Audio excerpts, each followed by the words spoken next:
Bismillahirrahmanirrahim. Assalamualaikum warahmatullahi wabarakatuh. Asyhadu an la ilaha illallah wahdahu la syarika lah wa asyhadu anna Muhammadan abduhu wa rasuluh. Amma ba'd. A'udzu billahi minasyaitonir rajim. Ya bunayya innaha in taqu mithqala habatin min khardalin fatakun fi sakhratin aw fis samawati aw fil ardi ya'ti biha Allah innallaha latifun khabir. Artinya adalah Hadrat Luqman berkata, wahai anakku, sekalipun amal itu sebesar biji sawi dan sekalipun amal itu tersembunyi di dalam batu karang atau di dalam seluruh langit atau di dalam bumi, niscaya Allah akan mengeluarkannya. Sesungguhnya Allah Maha mengetahui rahasia-rahasia paling tersembunyi, Maha waspada. Bapak-bapak, ibu-ibu, saudara-saudari sekalian, generasi pecinta Al-Quran, generasi Islamku keren. Saat ini kita bertemu kembali dalam program kajian Al-Quran dalam topik sifat Allah Ta'ala, yakni sifat Al-Latif.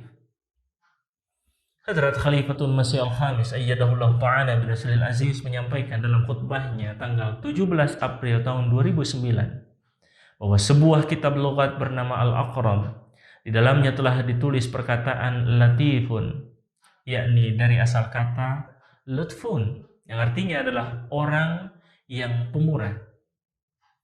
Latifun atau latif adalah salah satu daripada nama-nama sifat hasanah Allah Subhanahu wa Ta'ala, yang artinya Tuhan yang berlaku sangat pemurah dan lembut terhadap hamba-hambanya, dan dengan sangat lemah lembut menganugerahkan sesuatu yang berfaedah dan membawa keuntungan kepada hamba-hambanya, berlaku santun terhadap hamba-hambanya, dan dia, yakni Allah Ta'ala, mengetahui perkara-perkara yang sangat kecil dan tersembunyi sekalipun yang dimiliki oleh hamba-hambanya. Saat ini Allah Subhanahu wa Ta'ala menganugerahkan waktunya yang dipenuhi dengan kasih sayang, ampunan dan perlindungan, serta dihindarkan dari api neraka. Waktunya ini terkumpul dalam nama yang penuh dengan berkahnya, yakni bulan Ramadan. Dengan sepenuh kemurahannya, Allah Ta'ala menganugerahkan kembali Ramadan kepada kita. Pada mereka yang sudah sangat akrab dan begitu mencintai Allah Ta'ala melalui Ramadan. Kepada mereka yang masih terus belajar dan menaiki jenjang-jenjang kecintaan kepada Allah Ta'ala melalui Ramadan. Dan kepada siapapun Allah Ta'ala datangkan Ramadan. Dengan sepenuh kelembutannya, Allah Ta'ala memberi kesempatan kepada siapapun untuk dapat memperbaiki diri, memperbaiki hubungannya dengan Allah Ta'ala, memperbaiki hubungannya dengan sesama manusia, dan bahkan memperbaiki hubungannya dengan hawa nafsu dan nuraninya yang suci. Dalam menjadikan agar di setiap langkah dan perilaku kita diberi kekuatan oleh Allah Ta'ala. Allah Ta'ala senantiasa menyertai dan memberikan pertolongan sebagaimana dalam firman-Nya. A'udzu billahi minasyaitonir rajim. Wasta'inu bis-sabri was-salah wa innaha lakabiratun illa 'alal khashi'in. Dan mohonkanlah pertolongan dengan sabar dan doa. Dan sesungguhnya hal itu sungguh berat kecuali atas orang-orang yang merendahkan diri, yakni orang-orang yang khusyuk. Maka melalui bulan Ramadanlah kita semua diberikan kesempatan untuk dapat melatih diri, menempa jiwa, mempertebal dan menguatkan tingkat kesabaran kita, tingkat ketekunan kita. Selain dari menjalankan puasa dengan menahan lapar dan dahaga serta mengendalikan hawa nafsu, secara khusus melalui Al-Quran yang telah diturunkan akan menjadikan kelembutan dalam hati manusia yang mendambakan penyatuan dengan yang maha lembut, Al-Latif, Allah Subhanahu wa Ta'ala. Dalam khutbah Jumatnya tanggal 11 Juli tahun 2014, Hadrat Khalifatul Masih Al-Khamis ayyadahullah ta'ala binasalil aziz menyampaikan sabda Hadrat Masih Maud alaihi salam bahwa tilawat Al-Quran juga menjadi obat penawar bagi hati yang keras menjadi lembut. Manusia harus banyak-banyak membaca Al-Quran. Di mana terdapat kesempatan berdoa, di sana harus berdoa. Dan berdoalah sesuai dengan yang dikehendaki oleh Allah Ta'ala di dalam ayat itu. Di mana berjumpa dengan kalimat tentang azab, di sana mohonlah perlindungan dari Allah Ta'ala dan hindarilah amal perbuatan buruk yang telah menyebabkan suatu kaum hancur binasa. Jika hati keras, maka untuk membuatnya lembut tiada lain caranya harus berulang kali membaca Al-Quran. Kapan saja ia membaca tentang rahmat, mohonlah agar rahmat itu juga turun kepadanya. Al-Quran adalah laksana sebuah taman, di mana berbagai jenis bunga-bunga mekar dengan indahnya. Manusia datang memilih sekuntum bunga, kemudian melangkah lagi untuk memetik sekuntum bunga lain. Maka haruslah demikian untuk mencari manfaat dan faedah dari keindahan ajaran Al-Quran. Kemudian di dalam sifat Allah Ta'ala yang maha lembut, membawa pemahaman kepada kita bahwa Dia mengetahui perkara-perkara yang sangat kecil dan tersembunyi, sekalipun yang dimiliki oleh hamba-hambanya. Demi merasakan, melatih diri dalam penyatuan dan menghidupkan hati yang penuh dengan kelembutan, maka bulan Ramadan telah membukakan kesempatan seluas-luasnya bagi siapapun yang menginginkannya. Di dalam Al-Quran surah Luqman, yakni surah yang ke-31 ayat yang ke-17 seperti yang ditilawatkan tadi, yang artinya adalah Hadrat Luqman berkata, "Wahai anakku, sekalipun amal itu sebesar biji sawi dan sekalipun amal itu tersembunyi di dalam batu karang atau di dalam seluruh langit atau di dalam bumi, niscaya Allah akan mengeluarkannya. Sesungguhnya Allah maha mengetahui rahasia-rahasia paling tersembunyi, maha waspada." Ayat ini menggambarkan betapa Allah Ta'ala mengajarkan untuk tetap dalam semangat dan pantang berputus asa. Tetap bersemangat untuk mengejar kasih sayang dari Allah Ta'ala dan pantang berputus asa dalam meraih ampunan dan perlindungan dari Allah Ta'ala. Pada khutbah tanggal 19 Juni tahun 2015, Huzur Ayyadahullah Ta'ala bin Aziz bersabda, "Oleh karena itu, karunia dan rahmat Allah Ta'ala turun atas para mukmin pada bulan Ramadan ini laksana hujan lebat. Tetapi dari segi itu, Hadrat Rasulullah SAW menjelaskan beberapa syarat untuk menarik manfaat dan karunia Allah Ta'ala. Di antara syarat-syaratnya adalah la yarfuz wa la yajhal wa in imru'un qatalahu aw syatamahu falyaqul inni sha'imun. Artinya adalah seseorang menghindari bermalas-malasan, menghindari perkara-perkara rafas. Apa itu? Yakni yang tidak sopan, menjurus ke syahwat atau hawa nafsu, maupun keributan. Menjauhkan diri dari menggunakan bahasa-bahasa kasar serta terlibat dalam pertengkaran, dan hendaklah menjawab segala keburukan tersebut dengan berkata, inni shaimun. Saya sedang berpuasa dan saya sedang menjauhkan diri dari segala keburukan demi Allah Ta'ala. Maka hal ini menjadikan seseorang berpuasa dengan semangatnya yang sejati.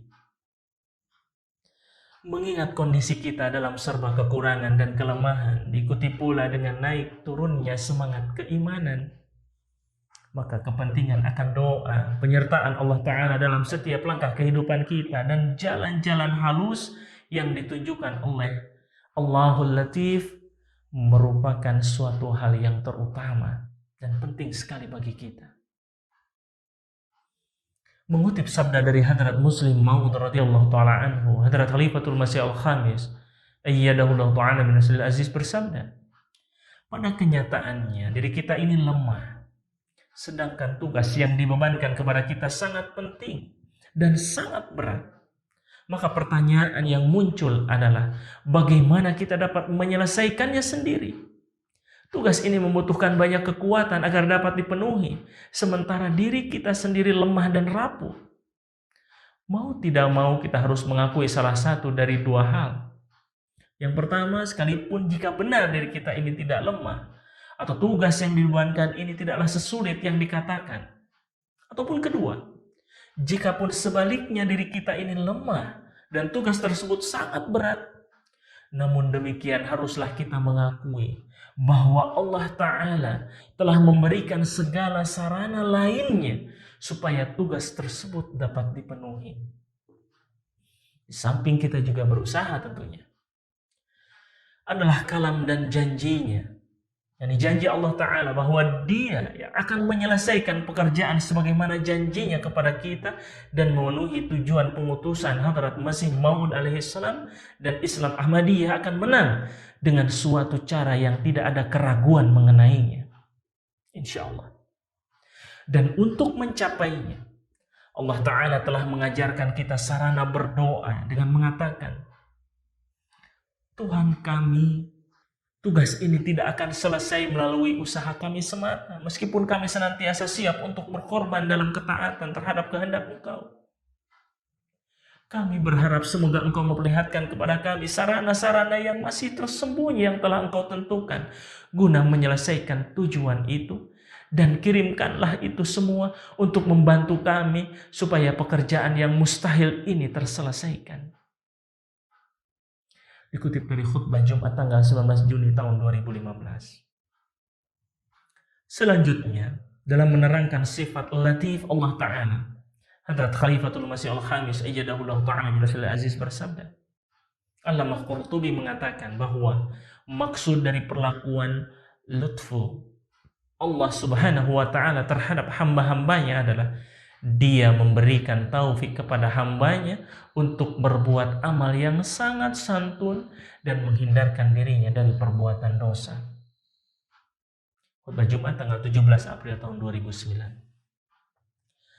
Dia memberikan taufik kepada hambanya untuk berbuat amal yang sangat santun. Apa itu taufik? Kata ini berasal dari kata wafaqah, yang berarti kesesuaian antara dua hal.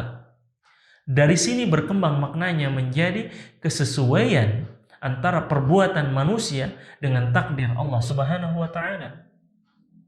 Dengan demikian, secara sederhana, taufik bermakna kesesuaian antara keinginan manusia dengan kehendak Allah Subhanahu wa Ta'ala.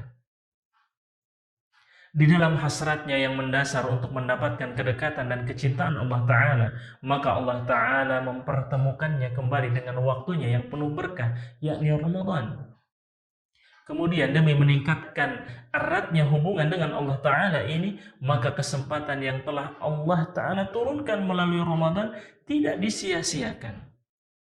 Ia akan terus memacu diri dan terus melakukan penyesuaian dan penataan lahir dan batinnya agar selaras dengan kehendak Allah Ta'ala demi meraih keridhoannya. Kemudian dengan sifat Al-Latif Allah Subhanahu wa Ta'ala, Dia menghindarkan para hambanya dari perbuatan dosa. Kembali lagi, sebuah sarana yang agung bahwa melalui bulan Ramadan Allah Subhanahu wa Ta'ala membuktikan janjinya demi menyediakan sarana bagi para hambanya agar dapat terhindar dari perbuatan dosa dan bahkan menjadi terlindung daripadanya. Sebagaimana tergambar dalam apa yang disabdakan oleh Hadrat Rasulullah Muhammad sallallahu alaihi wasallam, yakni qad ja'akum syahrun mubarakun iftaradallahu alaikum siyamahu tuftahu fihi abwabul jannati wa tughlaqu fihi abwabul jahimi wa tughallu fihi syayatin fihi lailatun khairum min alfi syahrin. Rawahu Ahmad wan Nasa'i wal Baihaqi. Yani sesungguhnya telah datang kepadamu bulan yang penuh dengan berkah, di mana Allah mewajibkan kamu berpuasa, dibukanya pintu-pintu surga, ditutupnya pintu-pintu neraka, dan dibelenggu setan-setan. Padanya, yakni pada bulan itu, bulan Ramadan, ada suatu malam yang nilainya lebih berharga dari 1000 bulan. Hadis riwayat Ahmad, Nasa'i dan Baihaqi. Kemudian, demi membukakan pemahaman yang lebih luas lagi berkenaan tentang sifat Allah Latif, Hadrat Khalifatul Masih menerangkannya sebagai berikut, yakni bahwa sifat latif Allah Subhanahu wa taala melingkupi berbagai jenis di antaranya. Yang pertama, melalui sifat latif ini dia menurunkan nur hidayahnya kepada hamba-hambanya. Yang kedua, di bawah sifat latif ini dia menyediakan sarana untuk perkembangan jasmani dan rohani manusia. Yang ketiga, di waktu terjadi cobaan dan ujian terhadap hambanya, maka dengan sifat latifnya ini Tuhan menjadi sahabat atau walinya. Kemudian yang keempat, dia mengajarkan kepada manusia bagaimana cara-cara menyelamatkan diri dari jahanam. Yang kelima ialah melalui sifat latifnya dia memberikan perlindungan kepada manusia dari berbagai macam kesulitan dan kesusahan. Kemudian yang keenam, dengan sifat latifnya dia menutupi kelemahan-kelemahan manusia. Yang ketujuh, melalui sifat latifnya ini pengorbanan-pengorbanan manusia yang sangat sedikit sekalipun dia balas dengan ganjaran yang sangat besar dan berlipat ganda. Dan yang kedelapan, melalui sifat latif ini Tuhan tidak cepat-cepat menghukum atau mengazab hamba-hambanya karena perbuatan dosa mereka. Yang kesemua gambaran sifat ini terangkum semuanya dalam sarana keberkahan Ramadan juga. Semoga kita dapat memanfaatkan sebaik-baiknya momentum ini. Amin, Allahumma amin. Selanjutnya, perkara-perkara tentang kehalusan akan jalan takwa, ganjaran, dan cara-cara yang benar di dalam meraihnya. Hadrat Khalifatul Masih Al-Khamis ayyadahullah ta'ala bin Aziz menerangkan dengan jelas sebagai berikut. Yakni kadangkala ada orang yang berkata, saya patuh menunaikan sholat setiap waktu dan berusaha juga untuk menjadi orang soleh dan bertakwa kepada Allah Subhanahu wa ta'ala. Namun keadaan saya semakin memburuk.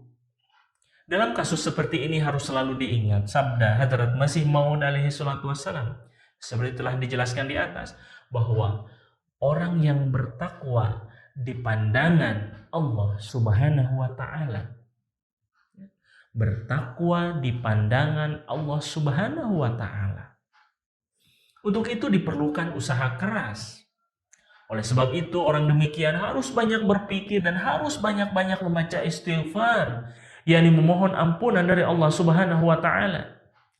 Janji-janji Tuhan tidak salah, janji-janji Tuhan tidak palsu. Jika terjadi kekurangan atau kelemahan, itu adalah kekurangan atau kelemahan kita sendiri. Kita harus berusaha menjauhkan kelemahan itu. Takwa adalah suatu usaha atau amal nyata dalam melakukan setiap kebaikan sekecil apapun.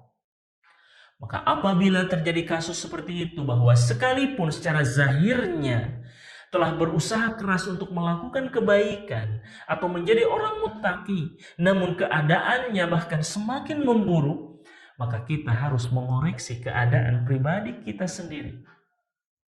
Misalnya Hadrat Masih Maud alaihi salatu wassalam, Imam Mahdi alaihi salatu wassalam telah bersabda tentang orang yang melakukan perniagaan, jika ia berkata dusta sedikit saja, maka hal itu akan menjauhkan dia dari takwa. Dan perbuatan seperti itu bertentangan dengan tawakal kepada Allah Subhanahu wa ta'ala.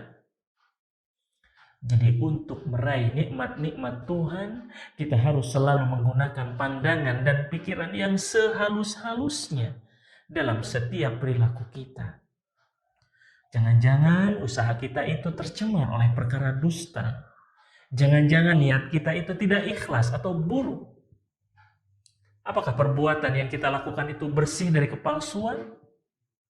Qaulus sadid, berkata jujur atau lurus, bukan hanya nama atau sebutan saja, melainkan ia adalah kebaikan yang jelas, yang dipahami juga oleh orang lain. Selain itu, untuk menjadi orang yang bertakwa sangat perlu sekali menunaikan ibadah dengan sebaik-baiknya kepada Allah Subhanahu wa ta'ala. Jadi orang muttaqi sejati adalah dia yang menunaikan hak-hak Allah Subhanahu wa ta'ala juga, dan menunaikan hak-hak sesama manusia juga. Dikutip dari khutbah Jumat tanggal 12 Maret tahun 2010. Nabi SAW bersabda, As-siyamu junnatun. Puasa adalah perisai. Hadis riwayat Bukhari dan Muslim. Huzur ayyadahullah ta'ala bin Abdul Aziz bersabda pada khutbahnya tanggal 2 Juni tahun 2017, yakni jika seseorang memperoleh perlindungan Allah, maka ia akan teguh dalam menjauhi serangan-serangan setan. Jika tidak demikian, maka terdapat penantang dari pihak setan yang mengumumkan, tiap kali seorang manusia kehilangan perlindungan Allah, maka kami, yakni setan, akan buru-buru mencengkeramnya.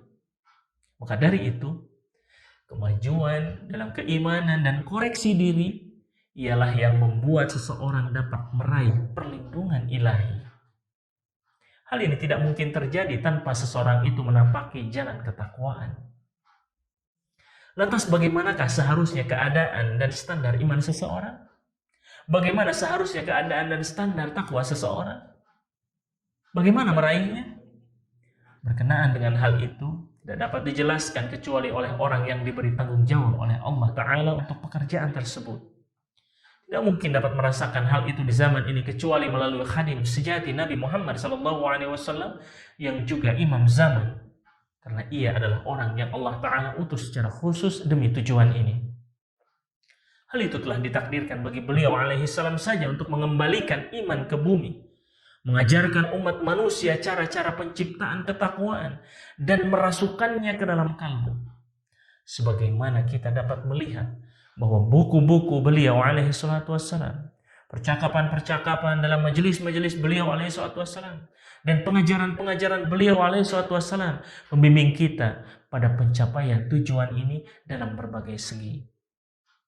Ringkas kata, kedatangan bulan Ramadan yang lain dalam hidup kita dan firman Allah bahwa tujuan bulan Ramadan adalah pencapaian ketakwaan, dan sabda-sabda Hadrat Masih Maud alaihissalam bahwa Allah mendirikan jemaat ini untuk mendirikan ketakwaan. Semua hal ini membuat kita menerima tanggung jawab besar. Kita harus terus memeriksa diri sepanjang waktu dan menciptakan dalam diri kita sendiri perubahan yang baik di hari-hari Ramadan ini, yang mana Allah telah mengistimewakannya dengan karunia khususnya. Dan kita harus berusaha untuk meningkatkan tingkat ketakwaan kita sebagaimana yang Allah inginkan dari kita. Maka jangan membatasi diri untuk Ramadan saja, tetapi menjadikannya sebagai bagian dari kehidupan kita. Semoga Allah Ta'ala senantiasa memberikan taufiknya kepada kita untuk dapat melakukan berbagai petunjuk ini demi meraih keridhoannya, demi meraih keridhaan Allah Subhanahu wa Ta'ala. Amin ya rabbal alamin. Wa akhiru da'wana alhamdulillahi rabbil alamin. Wassalamualaikum warahmatullahi wabarakatuh.